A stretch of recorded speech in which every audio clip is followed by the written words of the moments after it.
الحق مر ولو كان ضرا، حق بہت سے لوگوں کو کڑوا لگتا ہے. اتنے اس علم کو بتانے کے بجائے چھپا لیا تو جہنم الجم بالجام من النار، اسے جہنم کی لگام پہنائی جائے گی. جہنم کی لگام بڑی خوبصورت ہوتی ہے اور آرام دہ.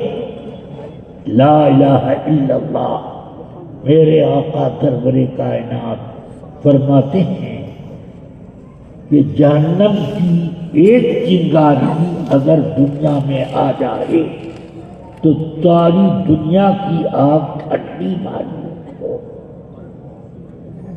تو اب آپ سوچو کہ یہ ایک چنگاری ہے اور اگر پوری لگام ہی پہنا دی جائے تو کیا حال ہوگا. بہرحال یہ آپ سمجھ لیں کہ جہنم کے عذاب سے کوئی مرے گا نہیں کہ نجات مل جائے. ایک مصیبت سے، دنیا کی مصیبتیں آدمی کے پاس آتی اور آدمی جھیلتا ہے، برداشت کرتا ہے. کچھ لوگ جب ناقابل برداشت مصیبت آ جاتی ہے تو ہارٹ اٹیک کے شکار ہو جاتے ہیں. سمجھ گیا؟ یہ دنیا کی مصیبتوں میں ہے، مگر عذاب آخرت اس طرح کا نہیں ہے. وہاں نجات کا کوئی راستہ نہیں، صرف اور صرف یہ کہ آدمی اپنے ایمان کے تحفظ کے ساتھ میدان حشر میں حاضر ہو. اور یہ ایمان کا تحفظ کن کو ملتا ہے؟ معلوم ہے کہ ہم کو تو بہت سے لوگ پڑھ کر سناتے ہیں کہ قیامت کے دن سب سے پہلا حساب نماز کا ہوگا. ہم کو پڑھ کر سناتے ہیں اور ان کو میں یہ سناتا ہوں کہ اول منزل الآخرہ القبر منزل، اول منزل الآخرہ، آخرت کی پہلی منزل قبر ہے. جو اس منزل میں میرے آقا فرماتے ہیں جو اس منزل میں کامیاب ہو گیا وہ کامیاب ہوتا چلا جائے گا، اور جو اس منزل میں پھنس گیا آگے اور زیادہ پھنسے گا. سمجھ میں آ رہی ہے بات؟ کیا پوچھا جاتا ہے؟ کتنی نماز پڑھ کیا، کتنا روزہ رکھا، بخاری کا ختم کتنی مرتبہ کیا، قرآن مجید کی تفسیر کتنی مرتبہ پڑھی. یہ نہیں پوچھا جائے گا. پوچھا جائے گا اس میں بنیادی سوال. بخاری شریف میں اس طرح ذکر ہے.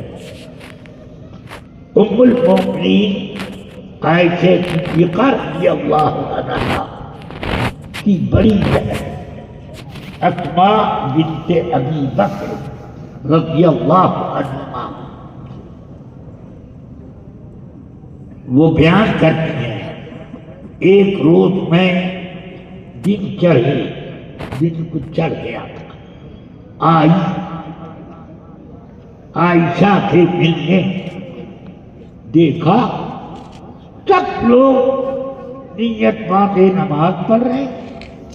عائشہ کی اپنے حجرے میں کھڑے ہو کر وہ اقتدا کر رہی ہیں، رسول پاک نماز پڑھا رہے ہیں. میں نے ام المؤمنین سے پوچھا یہ ناوقت نماز کیسی؟ تو انہوں نے کوئی جواب نہ دیا. تو میں نے پوچھا آیت نہیں یہ کیسی؟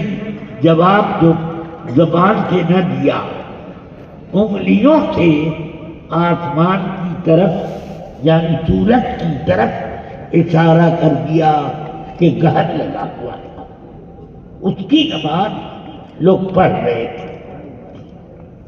سمجھ میں آیا؟ تو میں نے پوچھا آیتوں تو کیا اللہ نے کوئی اپنی نشانی ظاہر کی، اپنی معرفت کا کی کوئی دلیل قائم کی ہے؟ اس طرح تو سر سے انہوں نے ہاں کا اشارہ کیا۔ اس سے مسئلہ اتنا ثابت ہو گیا کہ نماز میں اشارے سے کوئی چیز اگر بتا دی جائے، فعل کثیر کا ارتکاب اس میں نہ ہو تو نماز مکروہ بھی نہیں ہوگی۔ سمجھ میں آئی بات؟ یہ بہرحال فرماتی ہیں میں بھی کھڑی ہو گئی نماز کے لیے۔ اتنی لمبی نماز ہوئی کہ مجھے غشی آنے لگی، چکر ہو گیا، تو قریب ہی پانی کا چھوٹا مشک لٹکا ہوا تھا، میں نے اس سے ایسے اٹھا کر سر پر پانی بہایا، سکون ہوا۔ رسول پاک نے جب سلام پھیرا تو اس کے بعد ارشاد فرمایا، سنو، اس وقت میں نے اس محراب میں وہ چیزیں دیکھی جو اب تک نہ دیکھی تھی، حتی الجنہ والنار، جنت بھی دیکھ لی اور جہنم بھی دیکھ لی، اور میرے اوپر وحی کی گئی، انکم تفتنون فی القبر، کہ تم قبر میں آزمائے جاؤ گے اور تمہارے ساتھ ایسی سختی ہوگی فتنۃ مسیح الدجال، جیسے دجال کا فتنہ آئے گا۔ دیکھ یہ میری جنت ہے، دیکھ ایمان لا میرے اوپر کہ میں خدا، اور نہیں تو اسی یہ جہنم ہے، اس جہنم میں ڈالنا ہے۔ اس طرح کا کہ آدمی کو کوئی راستہ ہی نہ سمجھ میں آئے بچنے کا، ایسی قبر میں پرسش ہوگی کہ اب سوال ہوگا تو وہاں سے بھاگ کھڑا ہو، بچنے کوئی راستہ نہیں ملے گا، وہ سوال ہو۔ سمجھ میں آیا؟ تو میرے آقا فرماتے ہیں کہ پوچھا جائے گا اشارہ کر کے، ما تقول فی ھذا الرجل، دو سوالوں کا کوئی ذکر نہیں، من ربک ما دینک، اور من ربک ما دینک اسی ایک سوال سے حل ہوتا ہے۔ ہاں، ما تقول فی ھذا الرجل، اس شخصیت کے بارے میں تم کیا جانتے ہو، کیا بولتے ہو؟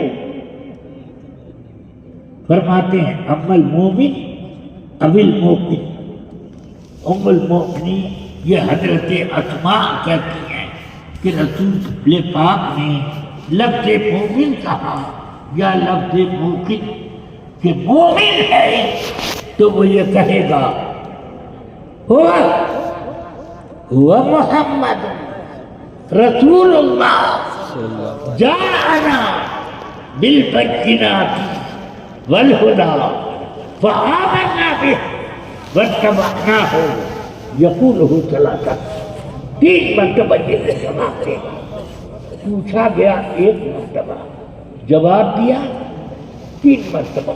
سبحان اللہ، جواب دینے والوں کو اس جواب میں ایسی لذت ملے گی کہ مقرر ارشاد کہنے کی ضرورت نہیں، وہ خود ہی مقرر کر 3 مرتبہ یہی جائے گا، یہ تو محمد ہے۔ اللہ کے رسول ہیں، ہمارے پاس معجزات اور ہدایت کا خزانہ لے کر آئے، جاءنا بالبینات والہدی، معجزات اور خزانہ ہدایت لے کر آئے، فآمنا بہ، ہم لوگ ان پر ایمان لائے، واتبعناہ، اور ان کی غلامی کی، اور رحمت، پھر کہے گا یہ جواب۔ اب آپ ذرا سوچو، آمنا بھی یہ عام طور سے حدیثوں میں نہیں مگر بخاری کی حدیث میں ہے، ما تقول فی ھذا الرجل کے بعد اتنا لمبا جواب دیا کہ یہ محمد ہیں، ہمارے پاس معجزات لے کر آئے، ہدایت کا خزانہ لے کر آئے، ہم لوگ ان پر ایمان لائے۔ برا ابن عازب کی جو حدیث مشکات شریف وغیرہ میں ہے اس میں یہ لفظ نہیں، یہ لے کر آئے، ہم ان پر ایمان لائے، یہ لفظ یہ ہوتی ہے۔ اب ان پر ایمان لائے کہ اندر لا الہ الا اللہ آیا کہ نہیں؟ رسول پر ایمان لانے میں لا الہ الا اللہ آیا کہ نہیں؟ آخرت پر ایمان آیا کہ نہیں؟ قرآن کتاب اللہ کلام اللہ ہے، اس پر ایمان آیا کہ نہیں؟ فرشتوں پر ایمان آیا کہ نہیں؟ اور سارے انبیاء کی سچائی اور ان کی نبوت پر ایمان آیا کہ نہیں؟ آمنا بھی، جو کچھ انہوں نے فرمایا ہم سب پر ایمان لے ہیں۔ تو اب فرماتے میرے آقا فیقال، تو اس کو کہا جائے گا ہمیں پہلے سے معلوم تھا کہ تم یہی جواب دو گے، نم صالحا، پوری کامیابی کے ساتھ تو۔ سبحان اللہ، اب یہ نہیں سمجھ میں آتا کہ قبر میں جو سوال کرنے والے آ رہے ہیں وہ یہ لفظ کیوں بولے، ہمیں پہلے سے معلوم تھا کہ تم یہ جواب دو گے، یہ کیسے معلوم؟ سبحان اللہ، سنی کا چہرہ بتا دے گا، بتا دے گا، اس کی لاش بول پڑے کہ یہ سنی ہے، اس کا جواب یہ ہے۔ سمجھ آیا؟ تو اب آرام کرو، خوب جم کر آرام کرو، نم صالح، سبحان اللہ۔ وَأَمَّا الْمُنَافِقُ أَوِ الْمُرْتَابُ لا أدری ما قالت اسماء، حضرت اسماء کی پوتی ہشام ابن عروہ کی بیوی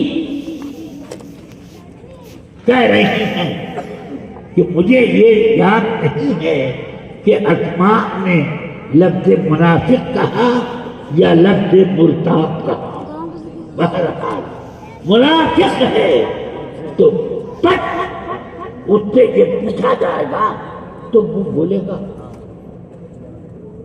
ہاں لا ادری،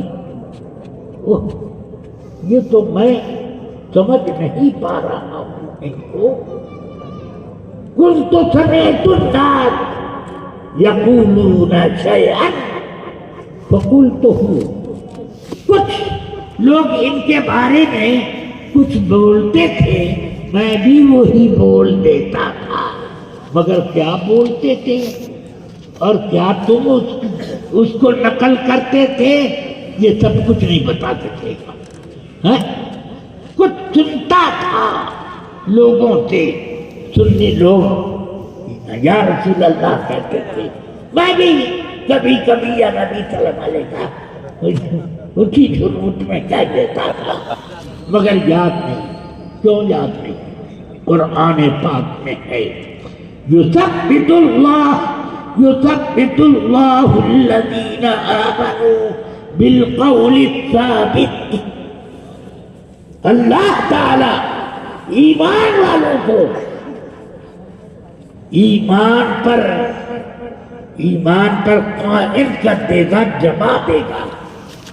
رسول پاک فرماتے ہیں نزلت فی سؤال القبر، یہ آیت قبر کے سوال کے بارے میں آئی کہ مرنے کے بعد سب بھول جائے گا، اور اس وقت اللہ تعالی جب اس سے سوال ہوگا تو قول ثابت یعنی ایمان پر اس کی بات کروا دے، اس پر جما دے.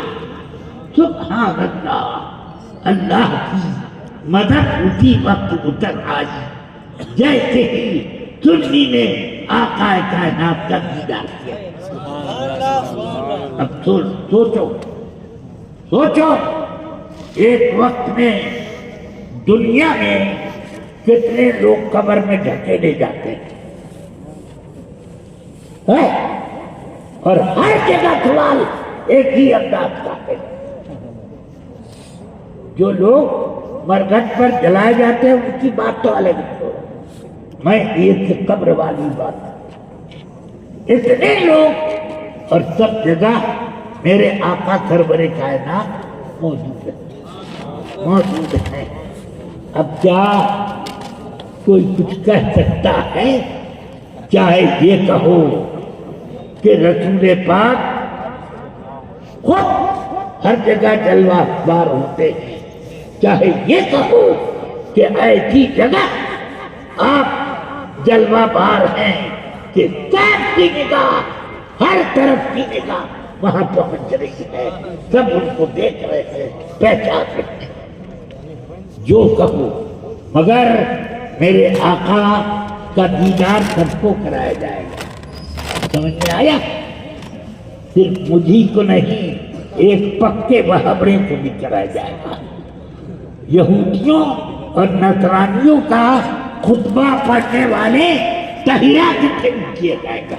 یہ سوال سب سے کیا جائے گا. جو طاہر اپنے ایک رسالے میں لکھتا ہے، ہاں فرقہ پرستی کا خاتمہ کیوں کر ممکن ہے، اس میں لکھا کہ قبر میں یہ نہیں پوچھا جائے گا تو سنی ہے کہ شیعہ ہے، تو بریلوی ہے کہ دیوبندی ہے. وہاں تو یہی پوچھا جائے گا ماں دینوں کا. سمجھ گئے؟ تو ماں دینوں کا ہی پوچھا جائے تو جو نبی پر ایمان لایا ہے سچا ایمان، وہ دین اپنا یہی بتائے گا. ہاں فرشتے جو پوچھے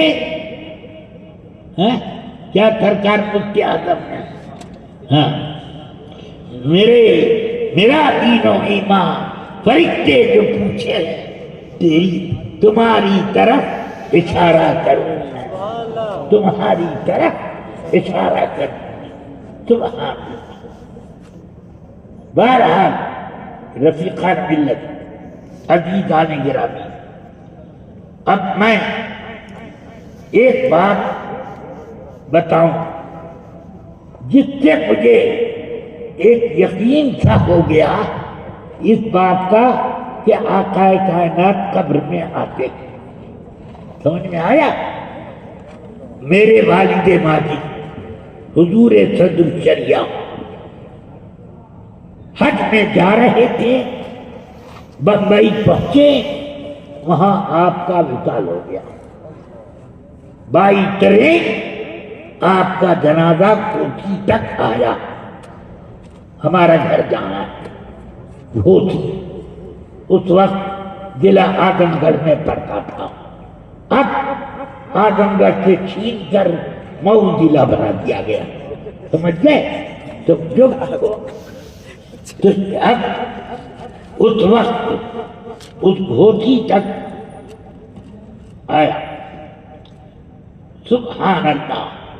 جب جا رہے تھے تو ایک اخباری رپورٹر اپنا کیمرہ لے کر آیا ٹھیک اس وقت جب آپ اسٹیشن پر لوگوں کو الوداعی خطبہ دے رہے تھے، اس وقت اس نے 3 فوٹو لیے، کئی پوز تھے، مگر جب اس کو دھونے کے لیے فلم نکالی تو سب بالکل سپاٹ، کچھ اس میں تھا نہیں، سمجھ گئے؟ جنازہ جب وہاں سے آیا تو وہی رپورٹر آیا کیمرہ لے کر، جنازہ اور بھیڑ، تو سبحان اللہ، جنازہ جب بڑی لائن کی بوگی کے بنارس میں چھوٹی لائن کی بوگی میں لایا گیا، سمجھ میں آئی بات؟ ارے پورے کسی پلیٹ فارم پر جگہ نہیں بنی، اتنے لوگ بنارس، اس روز ٹرین میں چھتوں پر بالکل آدمی اور کھڑکیوں پہ لٹک لٹک کر لوگ آگوتی آئے جنازہ پڑھنے، بڑی بھیڑ تھی، جو بھی تھی اس وقت کے حساب سے بڑی بھیڑ تھی۔ تو اب حضور صدر شریعہ کا جنازہ کاندھے پر لے کر تابوت میں تھا، وہ تابوت لے کر لوگ چلے گھر کی طرف ہمارے، اس نے اسٹیشن سے لے کر گھر تک کے کئی پوز اسی کیمرہ مین نے لیے، اس کی بھی دھلائی کی، سب سپاٹ، کچھ نہیں، سمجھ گیا؟ اب دفن کیا گیا، برسات کا مہینہ تھا، سمجھا؟ برسات کا مہینہ ستمبر کا بالکل شروع، اور اس وقت حضور سرکار سیدی حافظ ملت علیہ الرحمہ نے آپ کی نماز جنازہ پڑھا، خود قبر میں اتارا، قبر بن گئی، اس کے بعد بارش ہو گئی، بارش کا پارٹی کا ایک حصہ ایسا کھل گیا کہ اندر تک معلوم ہوتا، اس سوراخ کے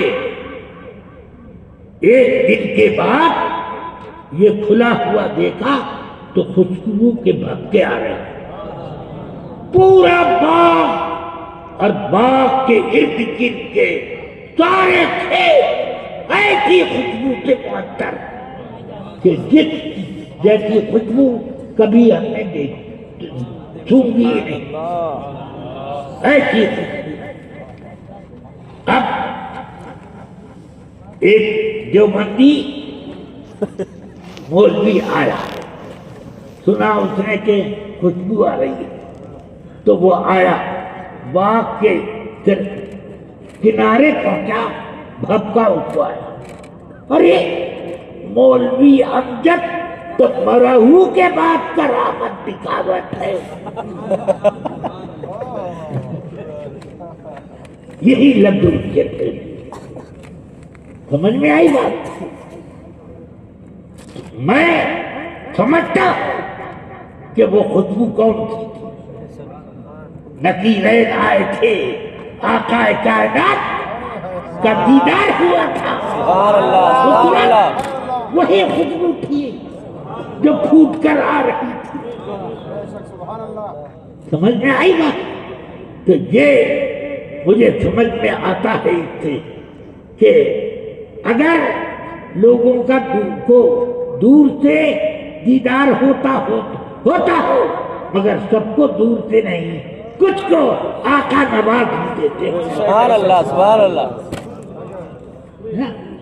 کچھ کو میرے آقا نواز بھی دیتے، ایسا بھی ہوتا ہے۔ تو اس لیے رفیقان ملت صحیح یہی ہے جو میرے اعلیٰ حضرت نے فرمایا ہو. اللہ کی چڑھتا ہوا قدم شان ہے یہ. سبحان اللہ انسان ہی انسان، وہ انسان ہے یہ. قرآن تو ایمان بتاتا ہے انہیں، اور ایمان یہ کہتا ہے میری جان ہے. سبحان اللہ سبحان اللہ. سمجھ میں آ رہی ہے بات؟ اس لیے اب ہمیں یقین ہو گیا کہ بد مذہبوں سے جو دوستانہ رکھتا ہے اس کے جسم میں اتنی بدبو آ جائے گی.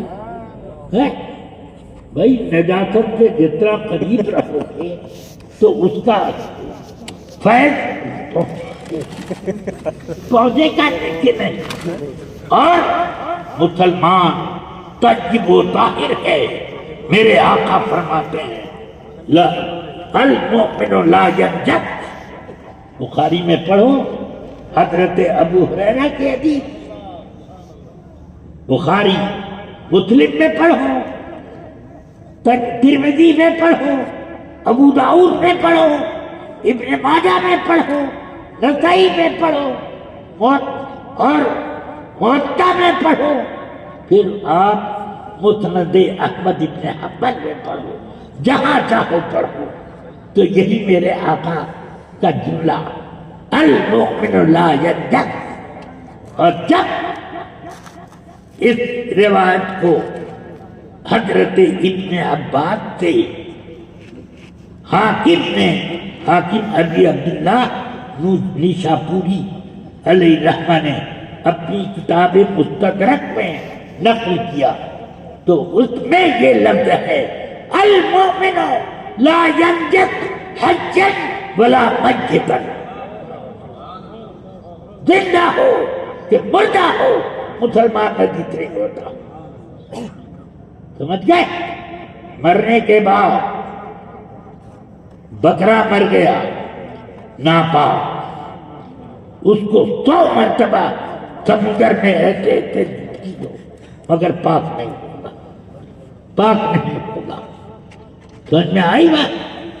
اگر مسلمان مر گیا اسلام پر تو اب وہ ناپاک نہیں کہا جائے گا، وہ پاک.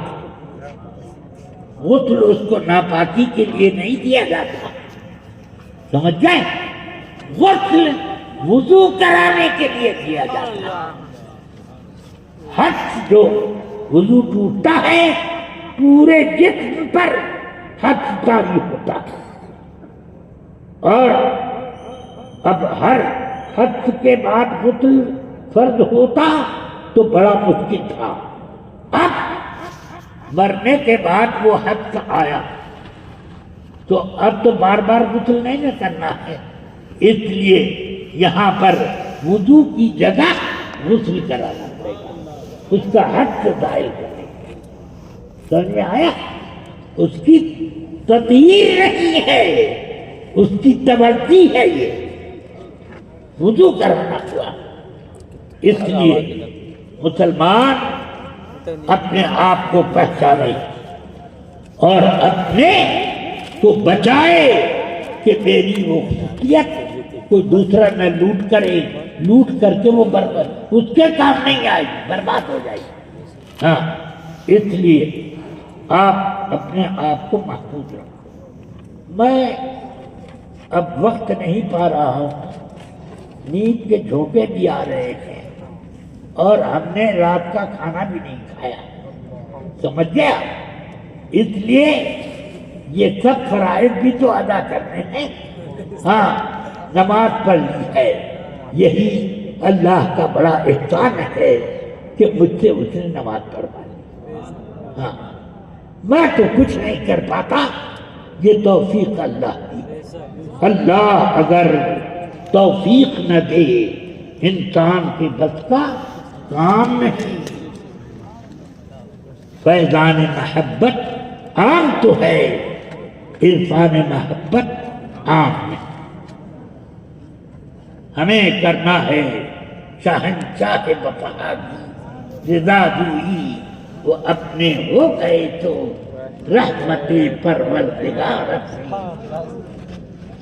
وہ بیٹھے ہوں اٹھا ہو بارگاہ پاک کا پردہ، وہ بیٹھے ہو اٹھا ہو بارگاہ پاک کا پردہ، کہانی در پہ کہتا ہو شفیق جانبدارت۔ سبحان اللہ۔ تو یہ میرے آقا سرور کائنات صلی اللہ علیہ وسلم کے لیے پورا اپنا وجود وقف کر دو۔ اب ان کے دشمنوں سے تعلق رکھنے کا معنی یہ ہے کہ تم رسول پر پکا ایمان نہیں لائے، سمجھ گئے؟ اپنے ایمان کا باقاعدہ جادو لو، کہاں اس میں کٹوتی ہو رہی ہے، کہاں کھرچن پیدا کی جا رہی ہے، یہ سب دیکھو۔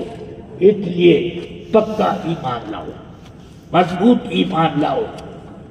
اب میں طلباء کرام سے ایک بات بتانا چاہتا ہوں، علماء کرام سے بھی کہتا مگر ہمت نہیں ہوتی، وہ میرے کعبے سے کعبہ لگا کر کھڑے ہیں، اب ان کو نصیحت کروں کیسے ہوگا؟ تو اس لیے میں یہ طلباء جو فارغ ہوئے ابھی یہ اپنے آپ کو علماء کی صف میں صرف پگڑی تک ہے، ہاں جب کام شروع کریں گے تب علماء کہیں گے۔ چلیے اس لیے میں کہتا ہوں دیکھو، علم دین کا علم یہ وہ علم ہے جو صرف اللہ اور رسول کی رضا جوئی کے لیے حاصل کیا جاتا ہے۔ میرے آقا نعمت حضور حافظ ملت بہت مجھے یہ بتاتے تھے اور فرماتے تھے دیکھو، علم روزی کمانے کے لیے نہیں ہوتا، دین کا علم یہ سیکھنا تمہاری ذمہ داری ہے، سیکھو۔ روزی تمہاری اس سے نہیں ملے گی، تمہاری روزی تمہاری پیدائش سے 50,000 سال پہلے اللہ نے لوح محفوظ میں لکھی، اس وقت لکھی گئی روزی۔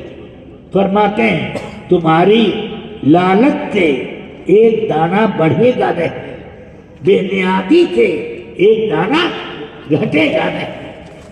سمجھ میں آئی بات؟ ہاں، مگر بڑے گھٹے کچھ بھی ہو، سنو، نہیں بڑھے گا لالچ سے مگر برکت بھی اٹھ جائے گی، سمجھا؟ اور بے نیازی سے وہ گھٹے گا نہیں، اس کا مطلب یہ ہے کہ اس میں برکت ہو۔ میں جب فارغ ہوا تو حضور حافظ ملت نے مجھے مدرسہ شمس العلوم میں صدر المدرسین بنا کر مقرر کر دیا۔ ابھی پوری داڑھی نہیں نکلی، مقرر کیا۔ رات کو شمس العلوم کے لوگ آئے تھے، انہوں نے میرے بارے میں بات چیت کر لی۔ صبح جب آپ مبارک پور واپس جانے لگے حافظ ملت تو مجھ سے فرمایا میں نے تم کو شمس العلوم میں 75 روپے مہینے کی تنخواہ پر مقرر کر دیا۔ کتنے پر؟ 75 روپے پر۔ 70 روپے مہینہ۔ آج کل ایک آدمی کو دن بھر میں اتنی مزدوری دی جائے تو وہ چھوڑ کے بھاگے گا، سمجھ میں آیا؟ تو وہ اتنے پر مقرر کر دیا۔ میں نے کہا حضور اس کی بھی کوئی ضرورت نہیں، رزاق اللہ ہے۔ فرمایا ہاں رزاق اللہ ہے، وہی دے رہا ہے، وہی ہے، یہ ہے اس کی طرف سے۔ لو میں نے قبول کر لیا۔ میں قبول نہ کرتا تو میں کیا جاہل بنتا؟ میرا استاد وہ بھی ایسا استاد جس نے میری روح کو تازگی عطا کی، وہ استاد حکم دے میں اس کو کیسے رکھوں؟ سبحان اللہ۔ تو اب میں وہاں چلا گیا، کام شروع کیا۔ میں نے ادھر ادھر سے طلبا بلائے، صرف میدان پڑھنے والے 2 طالب علم تھے، بہرائچ ضلع کے رہنے والے 2 طالب علم تھے۔ تو میں نے اب بڑی بڑی کلاسوں کے طلبا بھی بلائے۔ 2-3 مہینے میں اب مدرسہ بھرنے لگ گیا۔ اب ان کے کھانے پینے کا انتظام کیسے ہو؟ تو وہ دور تھا کہ ان کے کھانے پینے کے لیے آبادی کے جو درمیانی قسم کے لوگ تھے ان کے گھر کھانے کا انتظام رکھ دیا جاتا تھا۔ سمجھ میں آیا؟ میں جا کے ان کے کھانے کے لیے لوگوں سے فرمائش کرتا، کچھ لوگ مان جاتے، کچھ لوگ معذرت کر دیتے۔ چلیے، میں مہینوں تک 6 طالب علموں کو 2 وقتہ کھانا اپنے گھر کھلاتا تھا، تنخواہ 75 روپے کھلاتا۔ خدا کی قسم ہم لوگوں کو کوئی تنگی نہ ہوئی۔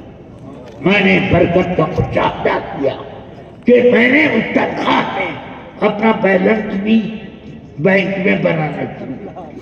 وہ بھی مبارک پور میں لکھنؤ کے ایک سید صاحب پڑھتے تھے، سید تاج الرسول اپنے کو بتاتے تھے۔ ان کو پتا چلا کہ 75 روپے کی تنخواہ پر میں نے کام شروع کیا۔ تو وہ بولے کہ یہ تو بڑا بھاری ظلم ہے، پورے جامعہ اشرفیہ کا سب سے جینیس طالب علم 75 روپے پہ، میں تو اتنا بڑا عالم نہیں بن پاؤں گا، تو مجھے یہ پڑھائی کرنے سے کیا فائدہ؟ چھوڑ کے بھاگ گیا۔ مجھے معلوم ہوا کہ تاج الرسول چھوڑ چھاڑ کے بھاگے۔ میں نے کہا کہ انا للہ و انا الیہ راجعون، بہت بد نصیب ہے، اس کو روزی کے لیے بڑا پریشان ہونا پڑے گا، اور چنانچہ پریشان ہونا پڑے گا۔ سمجھے؟ الحمدللہ میں وہ ہوں کہ مجھے 75 روپے سے لے کر میری تنخواہ ایک زمانے میں 10,000 سے زیادہ ہو گئی، مگر میں نے اتنی مدت میں کبھی 1 2 4 روپے 10 روپے 100 روپے قرض کسی سے نہیں لیا۔ البتہ میں نے میرا قرض لاکھوں روپے کی، وہ لاکھوں نہیں بلکہ 50 لاکھ کے بیچ میں بٹا ہوا، بلکہ اس سے بھی زیادہ۔ سمجھ میں آ رہی ہے؟ تو یہ میری محنت نہیں ہے، آپ کا نذرانہ نہیں ہے، یہ سب اللہ کی عطا ہے، یہ برکت خدا ہے جو وہاں سے برکت ہے۔ اس لیے میں ان طلباء سے کہتا ہوں کہ سنو، دنیا کی طرف کے لیے یہ علم دین نہیں ہوتا کہ میں تو یہ بھی دیکھتا تھا، حضور سیدی حافظ ملت تعویذ لکھتے، کوئی کچھ آپ کو نذرانہ دیتا یا مٹھائی وغیرہ لا کے رکھ دیتا، واپس لے جاؤ، یہ یہاں پر نہیں۔ تعویذ کا کاروبار نہیں کرتا، میں تعویذ بیچتا نہیں، لے جاؤ، یہ فرماتے حضور سیدی سرکار مفتی اعظم، ان کی بھی یہی شان۔ ایک صاحب بحیری سے آئے، مٹی کی ہانڈی میں مٹھائیاں بھر کے لائے۔ اس وقت یہ ٹھونگا، یہ کارٹون بنا کر کے مٹھائیاں نہیں لکھتی تھی، مٹی کی ہانڈی میں لکھتی۔ تو اب لے کے آئے، السلام علیکم، اور وہ سامنے رکھ دیا۔ فرمایا کیسے تشریف لائے؟ حضور زیارت کے لیے آیا، ملاقات ہو جائے۔ ٹھیک ہے، یہ کیا ہے؟ حضور میں نے سوچا کہ زیارت کے لیے جا رہا ہوں تو کچھ حضور کی خدمت میں پیش کر۔ ٹھیک ہے، رکھ دیجیے۔ تھوڑی دیر تعویذ لکھتے رہے، پھر سر اٹھایا، وہ کرسی پہ بیٹھے تھے۔ فرمایا کس لیے آپ تشریف لائے؟ حضور میں صرف زیارت کے لیے آیا۔ پھر تعویذ لکھنے کو شروع کیا۔ پھر پوچھا تیسری مرتبہ، کیوں صاحب آپ کس لیے تشریف لائے؟ کہ نہیں صرف زیارت کے لیے آئے۔ جب 3 مرتبہ ہو گیا تو فرمایا ساجد میاں یہ حاجی اٹھاؤ، گھر میں پہنچوا دو اور کہہ دینا اسے حفاظت میں رکھو۔ ہاں تو اب وہ 1 گھنٹہ جب پورا ہو گیا ان کا، عرض کرتے ہیں حضور میری بچی کی طبیعت بہت زیادہ خراب ہے، اس کے لیے ایک تعویذ لکھتے ہیں۔ اتنی دیر سے میں پوچھ رہا تھا، آپ صرف زیارت زیارت بولتے رہے۔ ساجد میاں وہ حاجی منگواؤ، رکھ یہاں رکھ دو۔ فرمایا تعویذ لکھ کر کے ان کو دیا نہیں، چٹکی میں دبائے گئے، یہ حاجی اٹھائیے اور تعویذ لے جائیے۔ تو حضور میں نے یہ حاجی نہیں لینا، تو یہ تعویذ نہیں ملے گا، حاجی اٹھائیے۔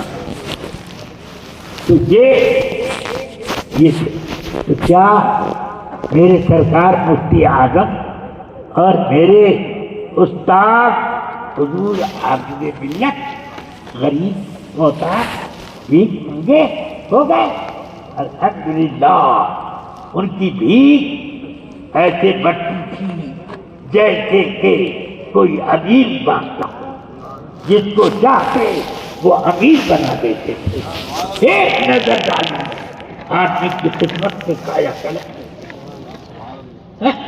یہ اب اللہ تعالیٰ سے میں دعا کرتا ہوں کہ ان فارغ ہونے والے طلباء کو اخلاص خدمت کے اندر اخلاص کا جذبہ عطا فرمائے، سمجھ گئے؟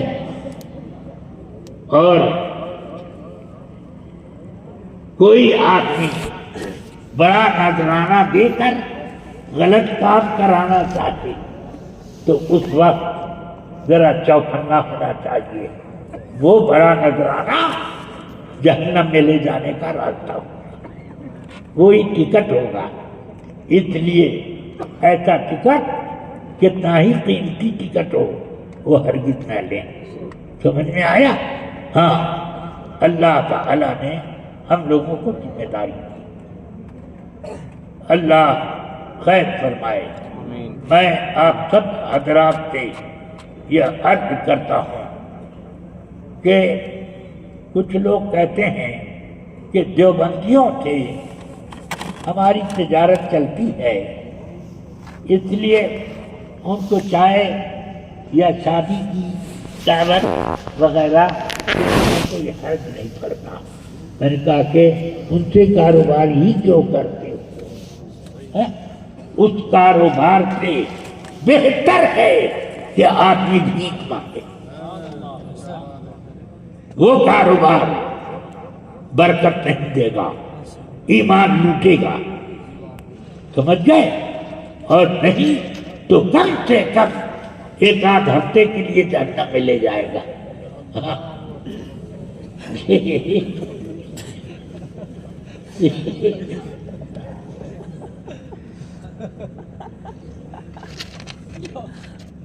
سبحان اللہ۔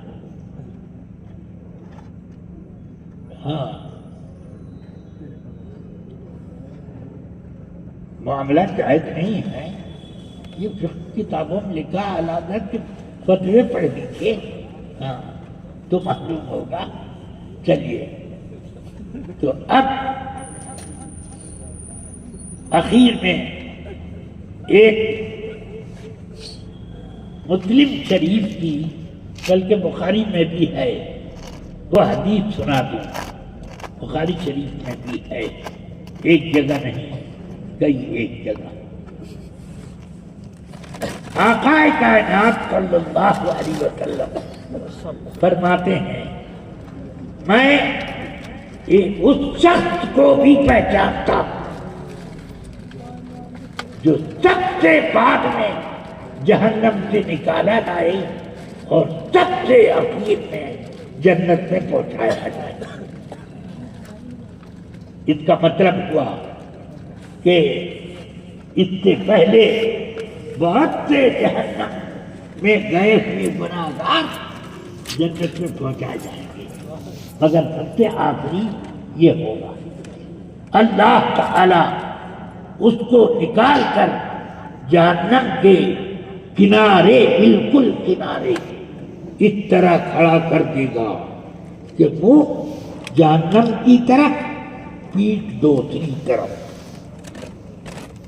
کچھ دیر تک کھڑا رہے گا۔ اب بے قابو ہو جائے گا، کیونکہ اس کو سمجھ میں آیا کہ جہنم سے نجات مل تو گئی ہے، مگر ابھی اب آدمی تیسری جگہ تو رہے گا نہیں، یا تو جہنم یا جنت، کوئی تیسری جگہ تو ہے نہیں۔ تو اس لیے وہ سوچے گا کہ اس کا مطلب ہے کہ اب میرا راستہ بن رہا ہے، تو کچھ دیر صبر کرے گا، عرض کرے گا یا ربی صرف وجہی من النار فإنه قصبتنی ریحها وأحرقنی ذکاؤها۔ اے اللہ میرا منہ جہنم کی طرف سے دوسری طرف پھیر دے دو، کیونکہ اس کی تپش مجھے جھلسائے دے رہی ہے اور اس کی لپٹ مجھے جلائے دے رہی ہے۔ اللہ فرمائے گا اے ابن آدم،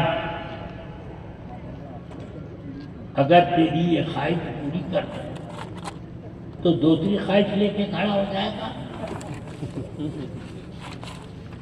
تو نہیں ہے اللہ، یہی وقت، یہی لازم۔ ہاں اب اس کے بعد کچھ نہیں مانگوں گا، میرا منہ ڈٹ گیا، قسم تھا، پکا عہد بات کہ اب کچھ نہ مانگے گا، قسمیں کھائے گا، عہد و پیمان کرے گا، اللہ تعالی اس کا منہ پھیر دے گا۔ اس کا مطلب یہ ہوا دنیا میں کتنا ہی طلاق لگاؤ، مگر آخرت میں ایسے بھی ہونے کا کی طاقت نہیں رہی۔ سمجھ میں آیا یہ حال؟ تو اب تھوڑی دیر کے بعد ایسے یوں سر اٹھایا، سامنے ایک درخت بڑا گھنیرا اور ہوا کے جھونکے سے اس کی پتیاں جھوم رہی ہیں، درخت کے جڑ کے قریب سے ایک صاف شفاف نہر بہ رہی ہے۔ یہ دیکھتا رہے گا، کچھ دیر صبر کرے گا، پھر عرض کرے گا یا ربی قربنی من تلک الشجرہ لکی استظل بظلها واشرب بمائها۔ اے اللہ مجھے اس درخت کی قریب پہنچا دے تاکہ اس کے سائے میں کچھ دم لوں اور اس کا میٹھا ماٹی میٹھا پانی بھی پی لوں. اللہ فرمائے گا ما اخترکا یا ابن آدم، کتنا بڑا فریبی دھوکے باز ہے اے آدم کے بیٹے. تو اب وہ کہے گا یا ربی لا تجعلنی اشقا خلقک. یہ نہیں کہے گا اے اللہ غلطی ہو گئی معاف کر دے، یہ نہیں، بلکہ یہ اے اللہ لا تجعلنی اشقا خلقک، اپنی مخلوق میں سب سے بدنصیب مجھے نہ بنا دے. بڑے بڑے بدنصیب تو ابھی جہنم میں بڑے بڑے ہیں، مجھے نہ بنا دے. اللہ سے اب وہ گڑ گڑا کر عرض کرے گا. اللہ فرمائے گا اچھا تیری یہ خواہش پوری کر دوں تو کچھ اور مانگے گا؟ نہیں اے اللہ اب کچھ نہیں، بس اس درخت کے نیچے مجھے میرا ٹھکانا لگ گیا بچتا تھی، بس اب کچھ نہیں مانگوں گا.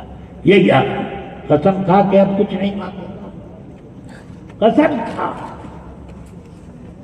کچھ نہیں مانگے گا.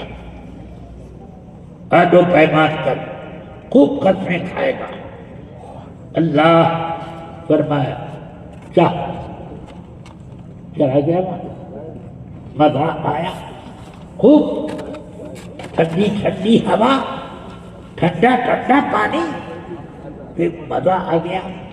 نظر اٹھائی، ارے کیا ڈیکوریشن ہے،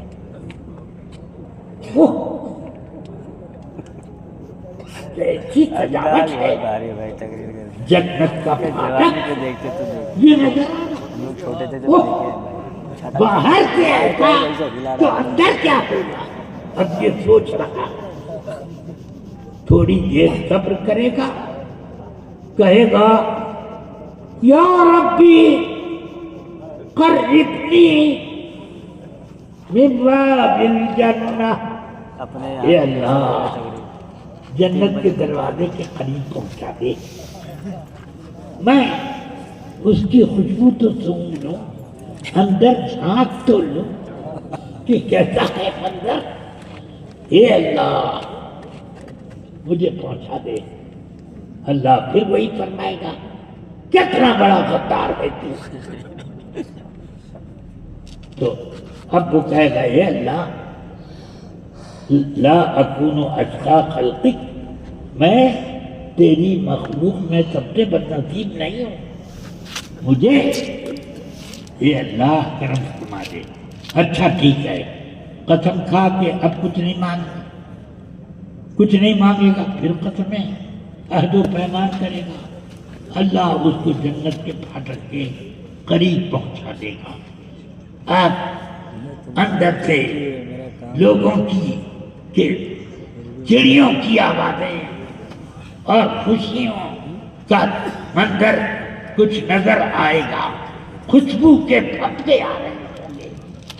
آپ تو بالکل پاپا دراز ٹپکنے لگے، کیا حال ہے کہنے لگے. اب صبر کرے گا کچھ دیر، کرے گا یا ربی ادخلنی باب الجنہ.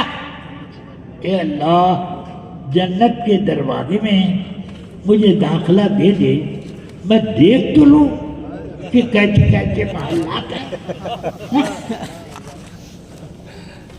اللہ فرمائے گا تم نے وعدہ نہیں کیا تھا کہ کچھ نہیں. اچھا جا پہلا قدم یہ باتیں آج تک کبھی نہیں سنی ہوں گے.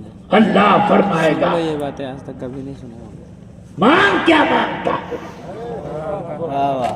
اب جتنی خواہشیں دل میں یہ بھی دے، یہ بھی دے، وہ بھی دے، ایسا مکان، ایسی ہوگئے، ایسے فلمان، ایسی خوشبوئیں، ایسا میدان، یہ وہ سب کیا کیا مانگے گا.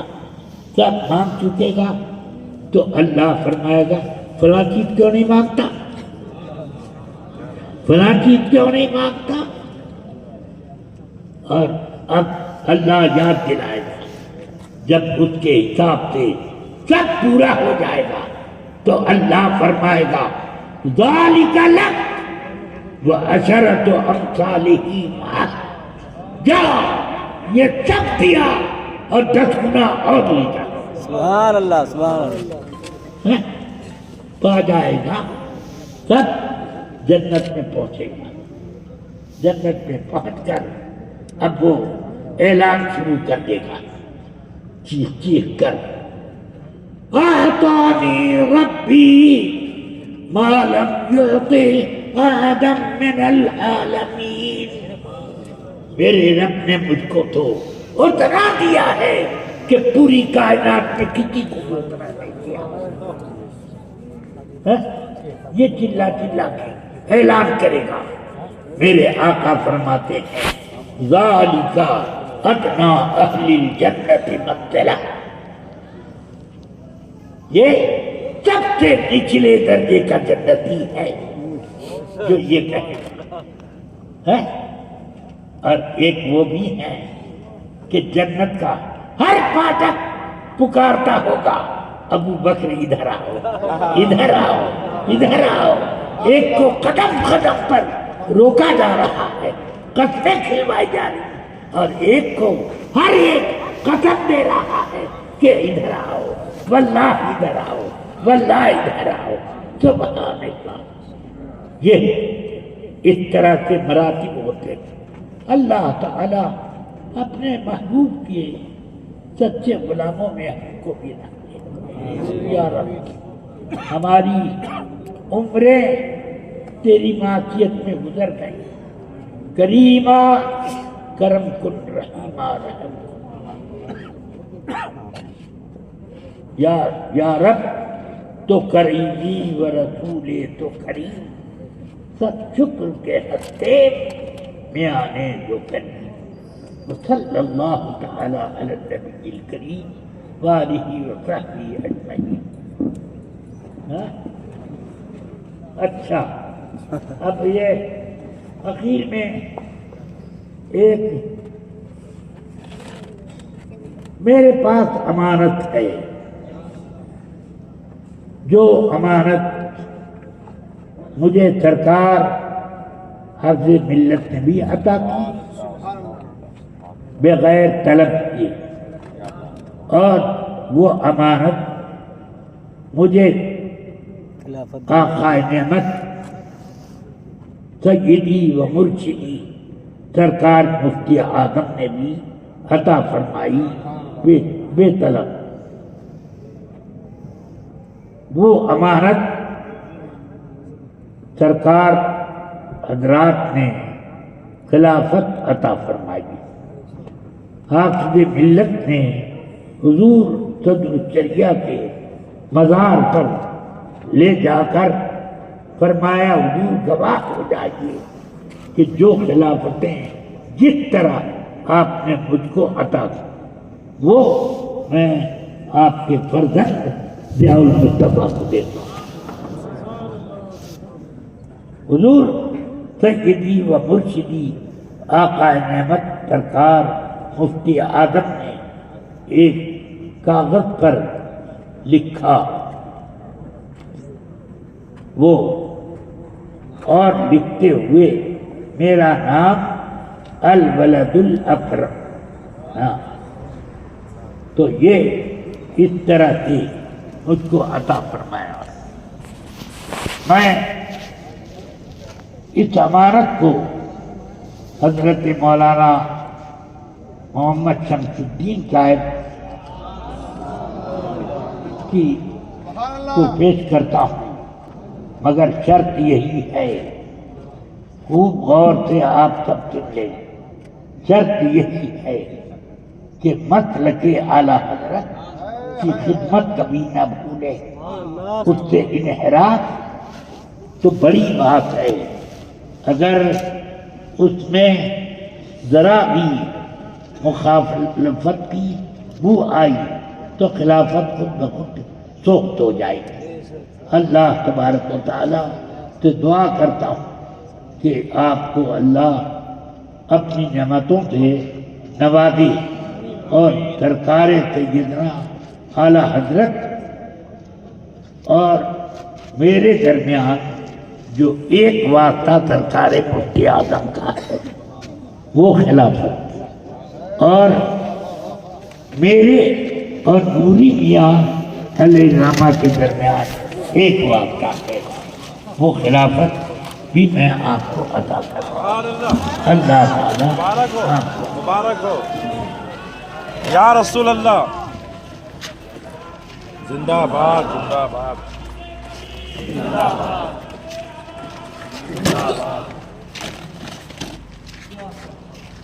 یا رب العالمین، یا اکرم الاکرمین، یہ خلافت کی جو امانت میرے مشائخ نے مجھ کو عطا فرمائی، اس کی اہلیت حضرت مولانا شمس الدین کے اندر پورے طور پر پیدا فرما دے، اور یا اللہ ان کے ذریعے مطلب اعلی حضرت کا خوب روشن کام ہوتا رہے اور مقبول کام یہ انجام دیتے رہے۔ آمین یا رب العالمین، وصلی اللہ تعالی